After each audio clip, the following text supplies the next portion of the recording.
Hello दोस्तों। मेरी शादी को पूरे 10 साल का वक्त बीत गया है और जितनी मोहब्बत मुझे अपनी बीवी से है उतनी मोहब्बत मैंने कभी किसी से नहीं की। कहने को ऊपर वाले ने मुझे औलाद दिया है, मगर औलाद की मोहब्बत एक तरफ और मेरी पत्नी की मोहब्बत एक तरफ है। मैं हर चीज अपनी बीवी पर कुर्बान करने के लिए तैयार खड़ा रहता हूं। मैं ऑफिस में ही बैठा अपना काम कर रहा था जब अचानक मेरा मोबाइल रिंग हुआ। मैंने मोबाइल की तरफ नजर दौड़ाई तो घर से ही फोन था। मैं हैरान रह गया क्योंकि मेरी पत्नी इस बात को जानती थी कि मुझे ऑफिस टाइम पर कॉल करने वाले पसंद नहीं हैं। मैंने घर में बता रखा था कि मुझे ऑफिस के वक्त कॉल नहीं किया करो क्योंकि मैं काम में बिजी होता हूं। इसीलिए हैरानी की वजह थी। मैंने फौरन कॉल रिसीव की और जो बात आगे से मुझे बताई गई वह सुनकर मुझ पर सन्नाटा छा गया। जब अगली तरफ से एक और बात की गई तो मैं फौरन होश में आया। अगली तरफ कोई और नहीं बल्कि मेरा बेटा था जो सिर्फ 10 साल का था। वह मुझे बता रहा था कि मम्मी का कार एक्सीडेंट हो गया है और उन्हें फौरन ही अस्पताल भेज दिया गया है। हालत बहुत ज्यादा खराब है पापा, आप आ जाइए। अपने बेटे के मुंह से ऐसी बात सुनकर मेरा दिमाग काम करना बंद कर चुका था। मुझे समझ नहीं आ रहा था कि मैं क्या करूं। फिलहाल मैंने एक गहरी सांस ली और अपने बेटे को संभल कर रहने का कहकर फौरन अस्पताल की तरफ दौड़ पड़ा। मुझे अपनी बीवी से बहुत मोहब्बत थी। यही वजह थी कि उसकी तकलीफ सुनकर मुझे कुछ समझ नहीं आ रहा था। मैं तेज ड्राइविंग करते हुए अस्पताल पहुंचा तो बाहर ही मेरा साला खड़ा हुआ था। वह फौरन मेरे पास आया और मैं उसे देखते हुए बोला, कहाँ है तुम्हारी दीदी? सब ठीक तो है? जब वह रोते हुए मेरे गले से लग गया तो उसका रोना मुझे और परेशान कर गया। मैं उसे झिंझोली तो बात होगी, इस तरह से रोने से प्रॉब्लम हल नहीं होते। मेरी बात सुनकर मुझसे अलग हुआ और मेरी तरफ देखते हुए बोला, दीदी का कार एक्सीडेंट बहुत जोरों से हुआ है, उनकी हालत बहुत ज्यादा सीरियस है। डॉक्टरों ने जवाब दे दिया है। उनका कहना है कि अब कोई चमत्कार ही होगा जो आपकी बहन को बचा सकता है। अपने साले की यह बात सुनकर मैंने अपना सर थाम लिया। वह क्या बोल रहा था मुझे कुछ समझ नहीं आ रहा था। मैं वहीं जमीन पर बैठ गया और अपना सिर हाथों में थाम लिया। मेरा एक 10 साल का बेटा था। अगर मेरी पत्नी को कुछ हो जाता तो मैं अपने बेटे को कैसे संभालता? मेरा क्या होता? मैंने तो जब से शादी की थी अपनी बीवी के पीछे ही चलना सीख लिया था। जैसा वह कहती थी मैं कर दिया करता था। मैं कभी उसकी बात को नजरअंदाज नहीं करता था। थोड़ी देर और गुजरी। जब डॉक्टर बाहर आए मैं फौरन ही उठ खड़ा हुआ और डॉक्टर को सवालिया नजरों से देखने लगा। वह मुझे देखते हुए बोले, आप उनके पति हैं? मैंने फौरन सर हाँ में हिलाया। वह मुझे अपने पीछे आने का इशारा करके केबिन में चले गए, जिसका साफ मतलब था कि कोई जरूरी बात है। और उसी चीज से मैं घबरा रहा था क्योंकि जब भी ऐसा होता था कोई मनहूस खबर ही सुनने को मिलती थी। मैं इसी वजह से काफी परेशान हो गया था। मैंने अपने साले के साथ कदम बढ़ाए और डॉक्टर के केबिन पहुंच गया। मैं अंदर दाखिल हुआ तो उन्होंने मुझे बैठने का इशारा किया। मेरा दिमाग बिल्कुल सुन्न हो रहा था। मैं खामोशी से डॉक्टर के सामने लगी मेज की कुर्सियों पर बैठ गया। वह मुझे देखते हुए बोले, आपका नाम क्या है? मैं फौरन बोला, जी मेरा नाम दीपक है। मेरी पत्नी की हालत कैसी है? सब ठीक है ना? कोई खतरे की बात तो नहीं?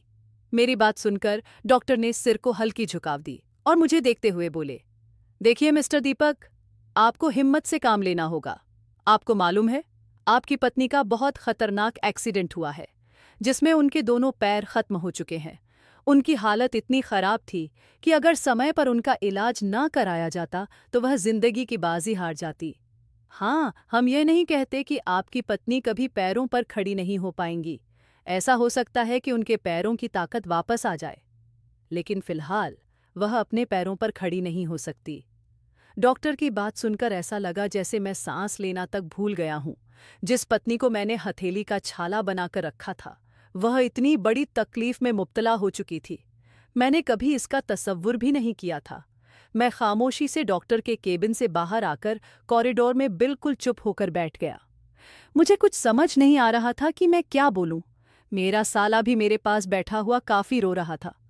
मेरी पत्नी से उसके घरवाले भी बहुत प्यार करते थे। आखिर वह थी ही इतनी अच्छी औरत। काफी देर तक मैं खामोशी से बैठा रहा। इसके बाद मैंने हिम्मत करके अपने कदम वार्ड की तरफ बढ़ाए, जहां मेरी बीवी को दूसरी जगह कर दिया गया था। मैं काफी ज्यादा घबराया हुआ था, लेकिन अपनी पत्नी से मुलाकात से पहले मैंने अपने चेहरे के भाव संभाल लिए थे, क्योंकि मैं उसे बिल्कुल भी यह महसूस नहीं होने देना चाहता था कि वह बहुत ज्यादा मुश्किल में आ चुकी है। मैं वार्ड में दाखिल हुआ तो वह खामोशी से लेटी हुई थी। मेरी नज़र उसके पैरों पर गई तो उस पर चादर डली हुई थी। मेरी आंखों में लम्हे भर के लिए नमी चमकी, मगर मैंने फौरन अपने जज्बात को काबू में कर लिया और अपनी पत्नी के पास पहुंच गया। मैंने बहुत प्यार से उसके माथे पर एक किस दिया और उसकी आंखों में देखते हुए बोला, आरती, परेशान मत हो। भगवान की परीक्षा है, हमें हर परीक्षा को साथ मिलकर पूरा करना है। ऊपर वाला तुम्हें जल्द ही ठीक कर देगा और तुम अपने पैरों पर खड़ी हो जाओगी। मेरी बात सुनकर वह बहुत रोने लगी और मेरा हाथ पकड़ लिया। वह मुझे देखते हुए बोली, हमारे साथ ऐसा क्यों हुआ? हमने तो कभी किसी के साथ बुरा नहीं किया, फिर मेरे साथ यह सब कैसे हो गया? वह रोती जा रही थी और एक ही बात कर रही थी। तभी वहां मौजूद एक नर्स मुझे देखते हुए बोली, पेशेंट की हालत और खराब हो जाएगी, आप कोशिश करें कि यह ना रोए। मैं अपनी पत्नी के आंसू पूछते हुए बोला, प्लीज आरती, खामोश हो जाओ। तुम्हें अगर कुछ हो गया तो मेरा क्या होगा? तुम्हारे बच्चों का क्या होगा? होश से काम लो। मेरी बात सुनकर भी वह खामोश नहीं हुई। शायद उसे कोई सहारा चाहिए था। नर्स एक बार फिर मुझे गुस्से से देखकर बोली, आप बाहर चले जाएं। आपकी वजह से पेशेंट परेशान होकर रो रही हैं। हम नहीं चाहते कि यह बिल्कुल भी और स्ट्रेस में आए। मैंने एक कहर भरा नजर नर्स पर डाली और गुस्से से बोला, फिलहाल आप बाहर चली जा। मैं अपनी बीवी के साथ अकेले वक्त गुजारना चाहता हूं। मेरे गुस्से भरे अंदाज को देखकर लम्हे भर के लिए मेरी बीवी भी डर गई और खामोशी से मुझे देखने लगी। नर्स ने मुझे देखा और फिर खामोशी से बाहर चली गई। मैं अपनी बीवी के पास ही बैठ गया और उसे सहारा देकर उठाया। उसे अपने सीने से लगाकर धीरे धीरे उसके बाल सहला हुए बोला, नहीं आरती, तुम्हें कुछ नहीं होगा। मैं तुम्हें कुछ नहीं होने दूंगा, चाहे मुझे अपनी जान पर क्यों ना खेलना पड़े। मैं तुम्हारी तबीयत को हर हाल में ठीक करके ही रहूंगा। मैं ऊपर वाले के आगे गिड़गिड़ा आऊंगा, वह तुम्हें जरूर सेहत देगा। मुझे पूरी पूरी उम्मीद है। मैं बार बार उसे दिलासा दे रहा था।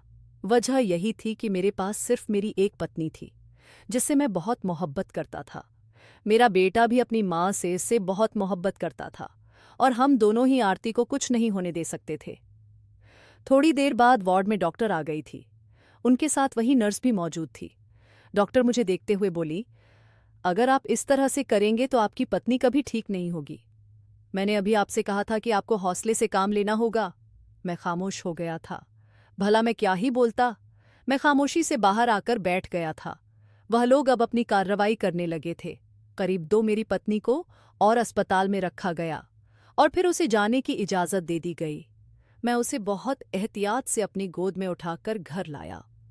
मेरा बेटा अपनी मां को ऐसी हालत में देखकर काफी परेशान था, लेकिन मैंने उसे यही हौसला दिया कि अब हमें उसकी बहुत ज्यादा देखभाल करनी होगी, उसका बहुत ज्यादा ख्याल रखना होगा, तभी जाकर वह अपने पैरों पर खड़ी हो पाएगी। मेरी बीवी तो पल पल रोए जा रही थी। उसके लिए यह सब कुछ सहन करना बहुत मुश्किल था। वह बहुत ही फुर्ती औरत थी, हर वक्त काम में ही मग्न रहती थी।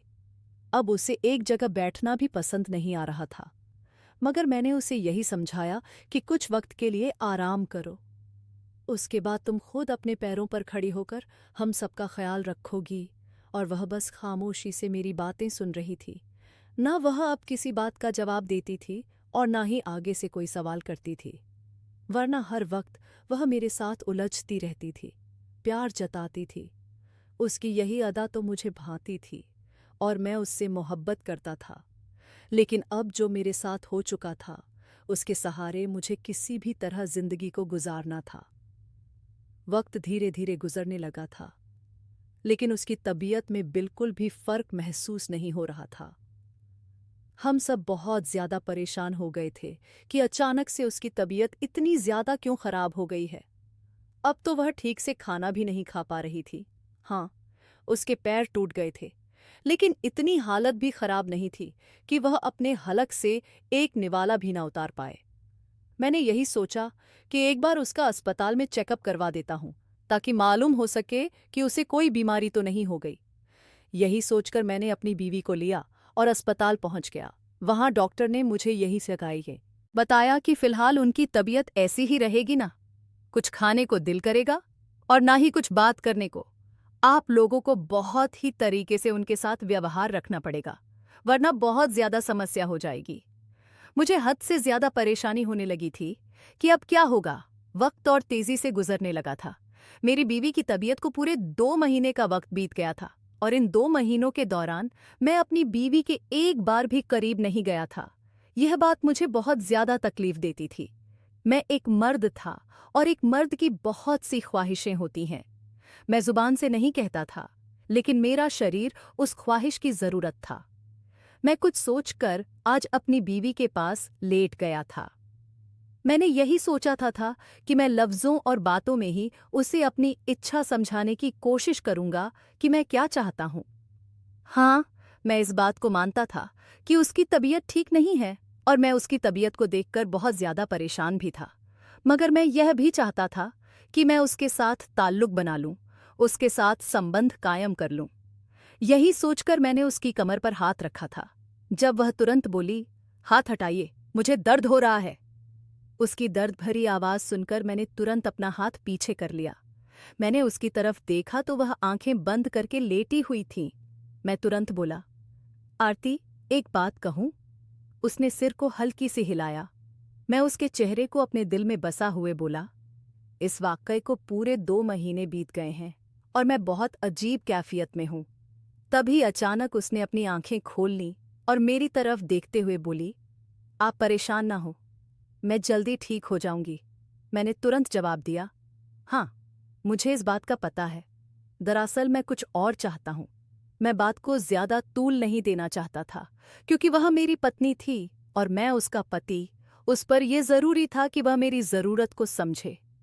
इसलिए मैंने एक गहरी सांस ली और खुद को संभालते हुए कहा, मैं तुम्हारे साथ संबंध बनाना चाहता हूं, तुम्हारे करीब आना चाहता हूं, तुम्हें बहुत प्यार करना चाहता हूं। मैं कुछ और कहता, इससे पहले ही वह बोली, आपको मेरा जरा भी एहसास नहीं है। आप यह बात कैसे कह सकते हैं? आप देख रहे हैं ना कि मैं किस हालत में हूं। मेरे दोनों पैर काम नहीं कर रहे। ये कहते ही वह फूट फूट कर रोने लगी और मैं बुरी तरह से परेशान हो गया। उसके आंसू पोंछ हुए। मैंने कहा, आरती, मेरा मतलब यह नहीं था। वह तुरंत बोली, आपका मतलब जो भी हो, आपने मुझे यह बात समझा दी है कि एक पत्नी का धर्म सिर्फ यही होता है कि वह अपने पति का ख्याल रखे। क्या पति का धर्म ये नहीं होता कि वह अपनी पत्नी का ख्याल रखे? ये मेरी गलती नहीं है, ये सब ऊपर वाले का नियम है। उसने ही मेरी जिंदगी में ये सब लिखा होगा। तभी तो मेरा कार एक्सीडेंट हुआ और आपको इतनी जल्दी ये सब करने की लग गई है। उसकी बातें सुनकर मैं खामोश हो गया।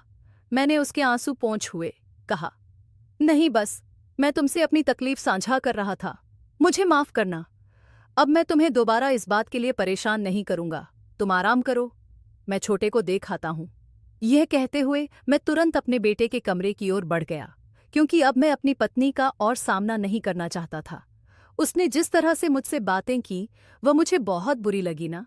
वह मेरी तकलीफ समझ रही थी और ना मेरे जज्बात। इसीलिए मैं खामोशी से अपने बेटे के कमरे में आकर उसके पास लेट गया था। वह वक्त से पहले ही सो जाया करता था, क्योंकि सुबह सवेरे उसे स्कूल जाना होता था। मैं काफी देर तक बैठा इन्हीं सब चीजों के बारे में सोच रहा था जब अचानक मेरा मोबाइल बजा। मैंने मोबाइल की तरफ देखा तो मेरे एक दोस्त की कॉल आई थी। मैंने कुछ सोचकर उसकी कॉल को रिसीव कर लिया। वह तुरंत बोला, बाहर आ जाओ, चाय पीते हैं। बाकी दोस्त भी आ रहे हैं, तुम अच्छा महसूस करोगे। वैसे भी तुम इतने दिनों से काफी परेशान लग रहे हो। यह सुनकर मैं अपनी जगह से खड़ा हो गया। वैसे ही अपनी पत्नी से जिस तरह की बात मेरी हो गई थी, अब मेरे अंदर हिम्मत नहीं थी कि मैं उसके सामने जाऊं। यही सोचा कि कुछ देर दोस्तों के पास बैठूंगा तो दिमाग ठीक हो जाएगा। बाहर आकर मैंने अपनी पत्नी को एक निगाह देखा, जो गहरी नींद में सो चुकी थी। मैं खामोशी से अपने दोस्तों के पास चला गया। मैं होटल पहुंचा तो वहां पर मेरे सारे दोस्त बैठे हुए गप्पे मार रहे थे और चाय के मजे ले रहे थे। मुझे देखकर सब खड़े हो गए और मेरी पत्नी की तबीयत के बारे में भी पूछने लगे। मैंने सबको संक्षेप में बता दिया और अपने सबसे करीबी दोस्त के पास बैठकर चाय पीने लगा। वह सब हंस रहे थे, खुश हो रहे थे, मगर मेरे पास कहने के लिए कुछ भी नहीं था। मुझसे सवालात भी किए जा रहे थे, जिनके जवाब मैं सिर्फ हाँ और हूं में दे रहा था। इसके अलावा मेरे पास और कोई बात नहीं थी।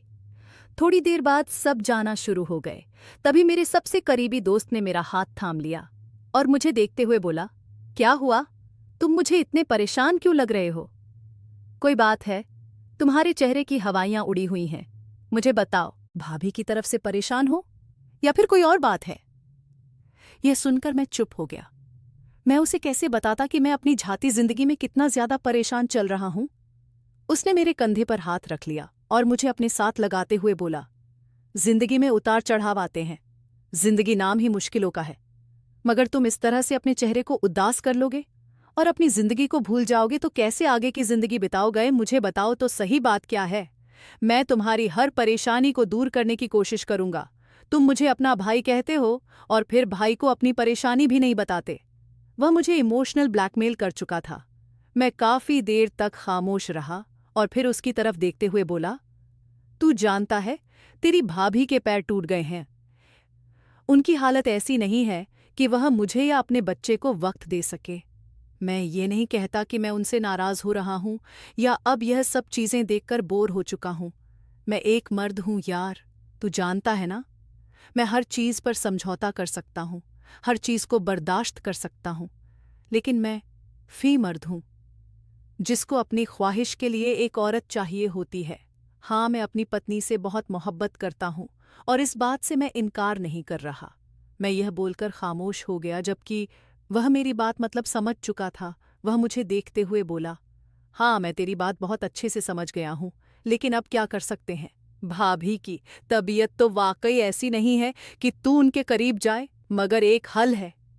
अगर तू चाहे तो मैं तेरी इस काम में मदद कर सकता हूं, लेकिन मेरा दिल इस चीज के लिए राजी नहीं है। मगर तेरी परेशानी को देखकर मैं यह करने के लिए तैयार हूं। असे तो स्वीट हूं। यह सुनकर मैंने एक झटके से उसकी ओर देखा था। मैं हैरान भी हुआ था कि भला इस चीज का हल मेरी पत्नी के अलावा इसके पास कैसे हो सकता है। वह मुझे देखते हुए बोला, पास में एक उठा है, शायद तुम नहीं जानते, क्योंकि वह बहुत अंदर की तरफ है। जवानी के दिनों में जाया करता था, जब शादी नहीं हुई थी, लेकिन अब मैंने बंद कर दिया है। अगर तुम चाहो तो अपनी इच्छा को वहां पूरा कर सकते हो। मैं तुम्हें इस चीज के लिए जबरदस्ती नहीं कर रहा। हाँ, मैं तुम्हें इस चीज के लिए बोल रहा हूं कि तुम वहां जाकर कुछ पल लज्जत हासिल कर लो, उसके बाद वापस आ जाना। तुम एक मर्द हो और एक मर्द के लिए बर्दाश्त करना वाकई मुश्किल होता है। उसने एक लहजे में बोला था, जबकि मैं चुप हो गया था। मैंने इस बात का उसे कोई जवाब नहीं दिया था।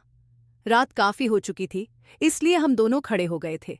वह मेरे कंधे पर हाथ रखते हुए और बोला, अगर तुम्हें सही लगे तो तुम चले जाना, बाकी तुम्हारी मर्जी है। यह बोलकर वह अपने रास्ते चला गया था और मैं अपने रास्ते। हाँ, उसने मुझे एड्रेस बहुत अच्छे तरीके से समझा दिया था, जिसका मतलब था कि अगर मैं जाना चाहूं तो मैं अकेला जा सकता हूं और इस बात का पता किसी को भी ना हो। मगर मैं खामोशी से घर आ गया था। मैं अपने कमरे में आकर बैठा तो मेरी नज़र मेरी पत्नी पर पड़ी थी, जिसके पांव पर चादर डली हुई थी और वह गहरी नींद सो रही थी। मेरी आंखों में आंसू आ गए थे। कैसा वक्त आ गया था। मैं जब भी रात को अपने दोस्तों के पास से आता था तो अपनी बीवी के साथ घंटों बैठकर बातें किया करता था। उसे अपने दिल की हर बात बताता था कि मैं कैसा महसूस कर रहा हूं, मैं उससे कितनी मोहब्बत करता हूं। उसके बाद मैं उसके करीब जाता था, उससे अपनी इच्छा को पूरा करता था, उसे प्यार देता था। मगर अब हम सिर्फ और सिर्फ एक दूसरे से एक सवाल करते थे, तुम कैसी हो, तुम्हारी तबीयत कैसी है? जबकि वह भी मुझसे सिर्फ यही पूछती थी, आप कैसे हैं, आपने खाना खाया या नहीं? इसके अलावा हमारे दरमियान अब कोई बात ही नहीं होती थी। वह अपनी तबीयत की वजह से काफी चिड़चिड़ी हो गई थी। ना वह मुझसे ज्यादा बात करती और ना ही अपनी औलाद से कोई मेहमान आ जाता तो उससे भी दो बातें करके खामोश हो जाती थी, वरना इससे पहले वह बहुत अच्छी और प्यारी औरत थी।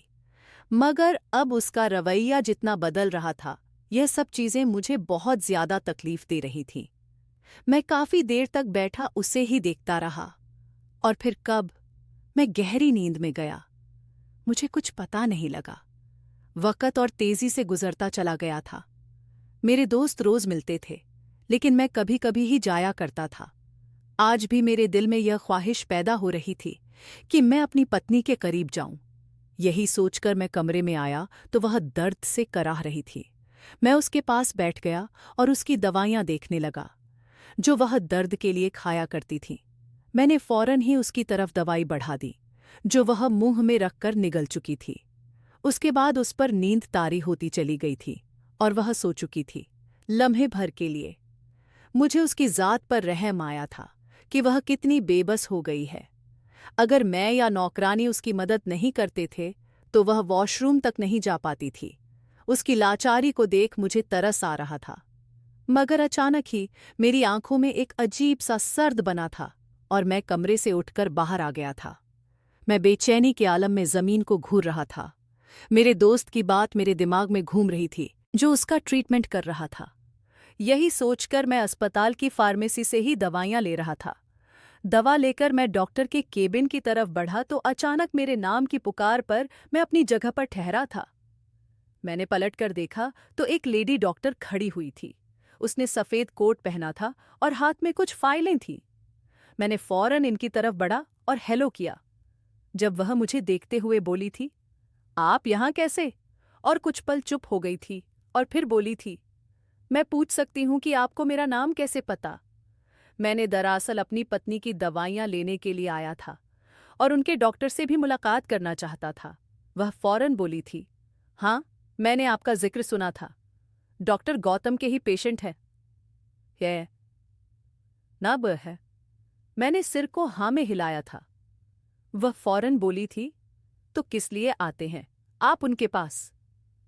मैं हैरान हो रहा था कि वह मुझे जानती भी हैं, फिर भी मेरे आने की वजह पूछ रही हैं। मैंने फौरन उन्हें सारी बातें बता दिया था कि मेरी पत्नी के साथ क्या दिक्कत आ चुका है और मैं यहाँ क्यों आया हूँ। मेरी बात सुनकर वह बोली थी, डॉक्टर गौतम अच्छे इंसान हैं और बहुत अच्छा इलाज भी करते हैं, मगर जो आपकी बीवी के साथ प्रॉब्लम है, माफी के साथ, लेकिन वह मिस्टर गौतम के पास नहीं है। मैंने हैरान होकर उस लेडी डॉक्टर को देखा था। वह किस तरह की बात कर रही थी। मैंने फौरन बोला था, मैं आपकी बात का मतलब नहीं समझा। आप क्या कहना चाहती हैं? उसने मेरा हाथ पकड़ लिया था, जबकि मैं पल भर के लिए चुप हो गया था। उसने एक अजीब सा इशारा मुझे अपनी आंखों से किया था, जिस वजह से मैं चुप होकर उसके पीछे चलने लगा था। मैं हैरान भी था कि अचानक से यह औरत मेरे सामने क्यों आ गई है और यह इस तरह से बर्ताव क्यों कर रही है। मगर मैंने भी सोचा कि उनकी बात सुन लूं। डॉक्टर गौतम एक बहुत अच्छे डॉक्टर थे और उन्होंने मेरी बीवी को बहुत अच्छा भी कर दिया था। इसीलिए मैं हैरान हो गया था। मैं उस लेडी डॉक्टर के केबिन में दाखिल हुआ तो वह मुझे देखते हुए बोली थी, दरअसल मैंने ऐसे कई मरीजों को ठीक किया है, मैं जानती हूँ। टांग टूट जाना एक बहुत बड़ा दिक्कत होता है। अगर इंसान के पैरों में कुछ हो जाए तो वह सारी जिंदगी के लिए अपाहिज हो जाता है। डॉक्टर गौतम, आपकी बीवी का जितना भी इलाज कर लें, आपकी बीवी कभी पैरों पर खड़ी नहीं हो पाएगी। ये सब एक दिलासा है, पैसे बटोरने का बहाना है। मैंने हैरान होकर इस लेडी डॉक्टर को देखा था, जो इस तरह की बात कर रही थी। वह बोली थी, अगर आप चाहते हैं कि आपकी बीवी ठीक हो जाए तो मेरे पास इसका एक हल है। मैं आपको एक लोशन देना चाहती हूँ, जो आप अगर अपनी बीवी के पैरों पर लगाएं तो उनके पैर जुड़ सकते हैं और वह ठीक हो सकती हैं। यह सब सिर्फ और सिर्फ आपके हाथ में है। मैंने फौरन बोला था, भला ऐसा कौन सा लोशन है जो इतना ज्यादा कारगर साबित हो सकता है? डॉक्टर गौतम तो बहुत ही मंजे हुए डॉक्टर हैं, उनसे ही मेरी बीवी बाकी के इलाज भी करवाती थी।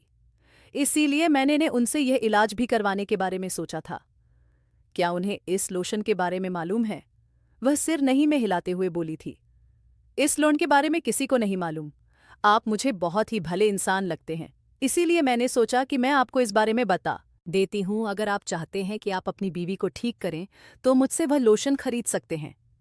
मैं फौरन बोला था, भला वह लोशन आपने कहाँ से लिया है? और जो बात फिर उसने कही, वह सुनकर मैं दंग रह गया था। उसने मेरी तरफ वह लोशन बढ़ा दिया था और फौरन बोली थी, इसका रिएक्शन फौरन आएगा, इसीलिए आपको परेशान होने की जरूरत नहीं है। मैं काफी ज्यादा टेंशन में आ चुका था, लेकिन चेहरे से जाहिर नहीं होने दिया था मैंने उनसे। पैसे पूछे तो वह फौरन बोली थी, पैसों की कोई जरूरत नहीं है, बस आप ये अपनी बीवी के पैरों पर लगा देना, वह ठीक हो जाएंगी।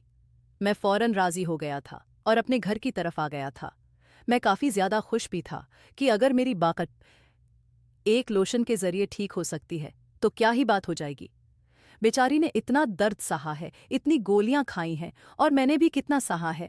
अब हम सब चीजों से आजाद हो जाएंगे। लेकिन मैं जानता ही नहीं था कि मेरी पत्नी इस लोशन के बाद कितने बड़े दर्द को सहने वाली है। मैं घर पहुंचा तो मेरी पत्नी के घर वाले आए हुए थे, इसीलिए मैंने उस लोशन को अपनी जेब में छुपा लिया था। मैं अभी किसी पर भी यह बात जाहिर नहीं करना चाहता था कि मैंने किसी लोशन को लिया है और मैं उससे अपनी पत्नी का इलाज करने वाला हूं।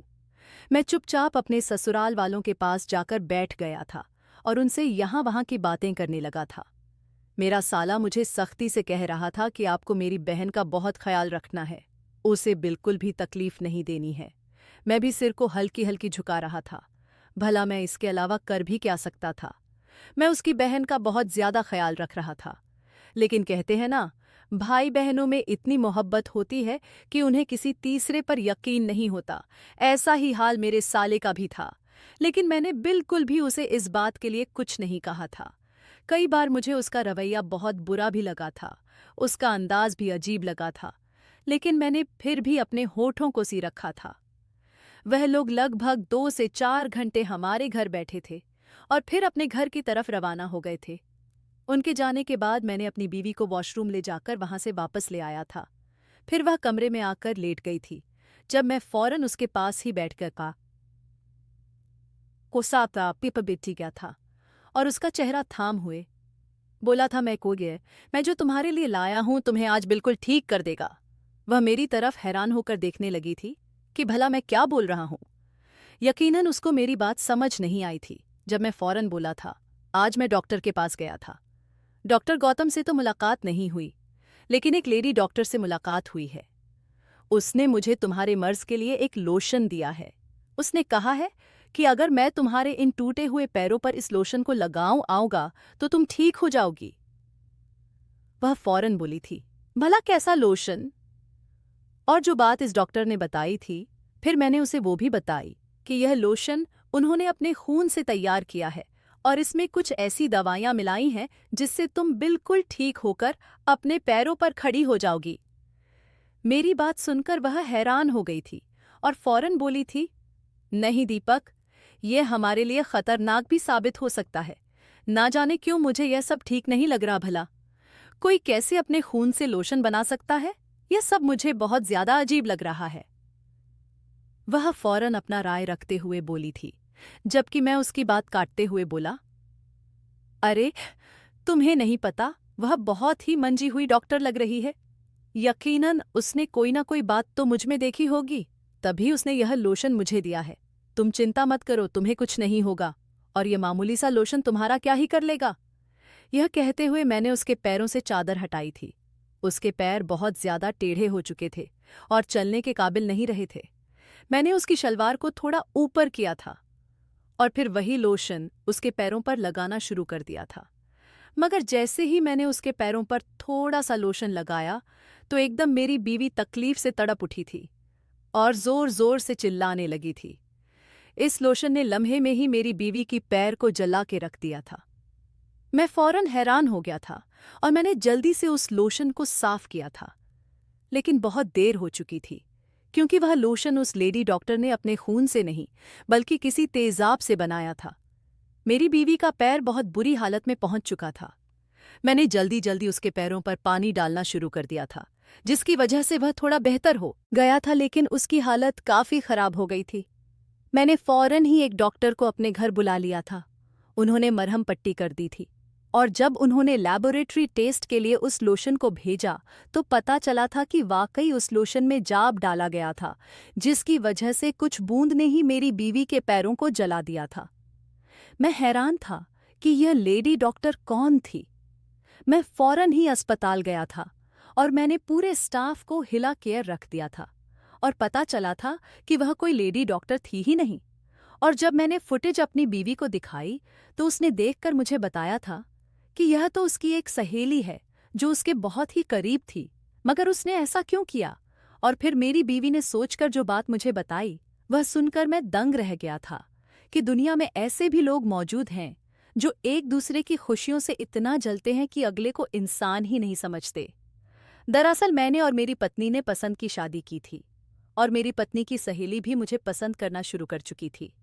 यह बात उसने मेरी पत्नी को बातों ही बातों में बताई तो मेरी पत्नी ने उससे तमाम रिश्ते नाते खत्म कर लिए थे, क्योंकि वह मुझसे बहुत प्यार करती थी। यही वजह थी कि उसने जब मेरे बारे में यह सुना तो मुझे बहुत ही आराम से अपनी बातों में उलझा लिया था और मैं बेवकूफ़ इंसान उसकी ऐसी बातों में आकर अपनी ही बीवी को नुकसान पहुंचा चुका था। मगर शायद भगवान को मेरा यही अंदाज पसंद आ गया था और मेरी बीवी की तड़प भी। और फिर डॉक्टर गौतम मेरी बीवी पर बहुत ज़्यादा ध्यान देने लगे थे।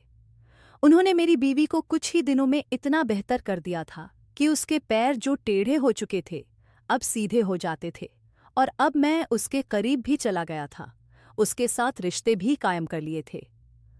हाँ, मैं उसे ज्यादा तकलीफ नहीं देता था, लेकिन अपनी ख्वाहिश को पूरा कर लिया करता था। मगर धीरे धीरे उसके पैर ठीक होना शुरू हो गए थे। लगभग 6 पन था। थी महीने बाद वह इतनी काबिल हो गई थी कि दीवार के सहारे चलना शुरू कर दी थी। बेशक अगर हम ऊपर वाले पर भरोसा करके किसी चीज को करें तो वह हमारी मदद जरूर करता है और ऐसे लोगों से भी दूर रखता है जो बुरे होते हैं। भगवान का शुक्र है कि मैंने वह लोशन अपनी बीवी के पैरों पर ज्यादा नहीं डाला था, वरना मेरी बीवी का पैर और भी ज्यादा खराब हो जाता और मैं कुछ नहीं कर पाता। लेकिन भगवान का शुक्र है कि हमारी जिंदगी फिर से खुशहाल हो गई। अगर आपको हमारी कहानी पसंद आई हो तो वीडियो को लाइक करें, चैनल पर नए हैं तो चैनल को सब्सक्राइब जरूर करें। धन्यवाद दोस्तों।